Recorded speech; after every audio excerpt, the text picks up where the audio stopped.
Guys, isa rin ba kayong nakareceive ng ganitong violation or restriction sa inyong profile or pages?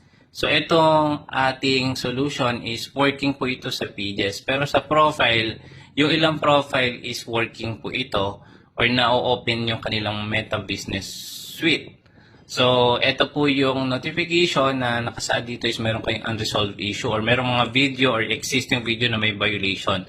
So, paano ito mare-remove? Sundan nyo lang po ito. Kung naka-profile or page po kayo, hanapin nyo lang po yung support. Click nyo lang po yung support. Nyo lang po yung monetization. Click nyo lang po itong program eligibility. I-click nyo lang po itong check your page eligibility. Makikita nyo dito yung Meta Business Suite. Guys, makikita nyo dito kung meron pong naka-yellow or red po na monetization na status. Kapag po green, ibig sabihin walang violation. Kapag po naka-red, yung specific video, kailangan nyo po yung i-delete. So, makikita nyo dito, yan po is puro green. Ibig sabihin, monetize po yung content natin.